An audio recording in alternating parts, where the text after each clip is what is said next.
بسم اللہ الرحمن الرحیم۔ حضرت ابراہیم علیہ السلام کا مقام رضا میں سر تسلیم خم۔ اس مقام پر نفس مطمئنہ کے لیے اپنے روحانی باپ حضرت ابراہیم علیہ السلام کے ساتھ نسبت کامل ہو جاتی ہے، کیونکہ انہوں نے نمرود کے دہکائے ہوئے لاوے میں ہر طرح کی خواہشیں ترک کر کے اپنی ہستی کو مٹا ڈالا، یعنی اپنے نفس کو فنا کر دیا اور اپنے محبوب کی محبت میں کسی غیر کی مدد کو شرکت جانا۔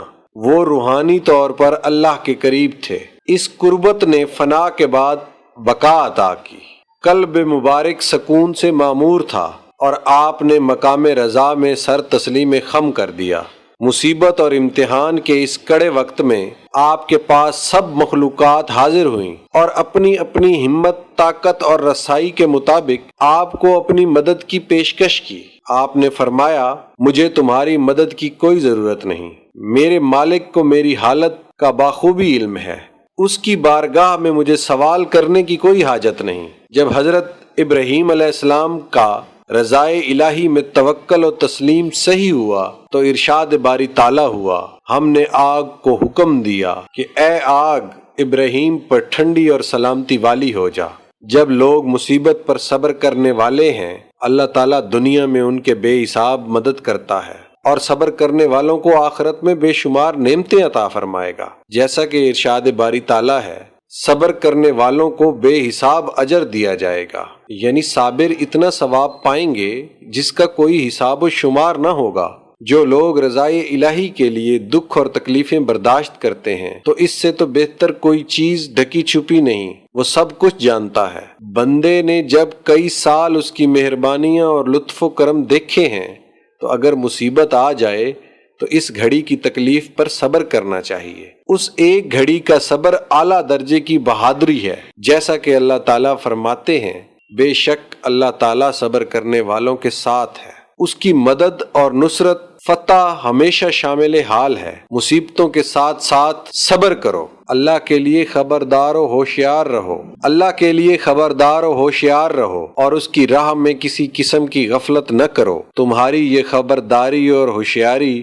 موت کے بعد نہ ہو، کیونکہ اس وقت کی ہوشیاری کسی کام کی نہیں، بے نفع و بے فائدہ ہے۔ تم موت سے ہمکنار ہونے سے پہلے، یعنی اللہ تعالیٰ سے ملاقات سے پہلے ہی ہوشیار ہو جاؤ، بیدار ہو جاؤ، اس سے پہلے کہ تمہیں تمہارے ارادے کے بغیر بیدار کیا جائے۔ از خود بیدار ہو جاؤ، ورنہ تمہیں شرمندگی ہوگی، اور ایسے وقت میں تمہارا شرمندہ ہونا کچھ فائدہ نہ ہوگا۔ سوچو اور اپنے دلوں کی اصلاح کر لو، کیونکہ دلوں کی اصلاح اور درستگی سے تمہاری سب حالتیں درست ہو جائیں گی۔ انسان کے دل کا معاملہ، حضور اکرم صلی اللہ علیہ وآلہ وسلم کا ارشاد مبارکہ ہے، انسان کے بدن میں گوشت کا ایک ٹکڑا ہے، جب یہ تندرست ہو جائے تو سارا بدن تندرست رہتا ہے، اور جب یہ بیمار ہو جائے تو سارا بدن بیمار ہو جاتا ہے۔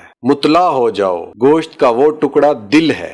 پرہیزگاری، خوف، اللہ پر توکل، اللہ کی وحدانیت کا اقرار، علم میں اخلاص، یعنی ہر کام اللہ ہی کے لیے ہے، اس میں دکھاوے کا دخل نہ ہو، ان سب کے ہونے سے دل کا حال اچھا اور درست رہتا ہے، اور ان سب کے نہ ہونے سے دل کا معاملہ بگڑ جاتا ہے۔ دل بدن کے پنجرے میں ایک پرندے کی طرح ہے، جس طرح موتی ڈبیا میں، جیسے مال خزانے میں، لہذا اعتبار تو پرندے کے ساتھ ہے نہ کہ پنجرے کے ساتھ، اسی طرح موتی و مال کے ساتھ ہے نہ کہ ڈبیا اور خزانے کے ساتھ۔ یعنی انسان کو چاہیے کہ مقصود ذاتی اور عرض ہی کو مد نظر رکھے۔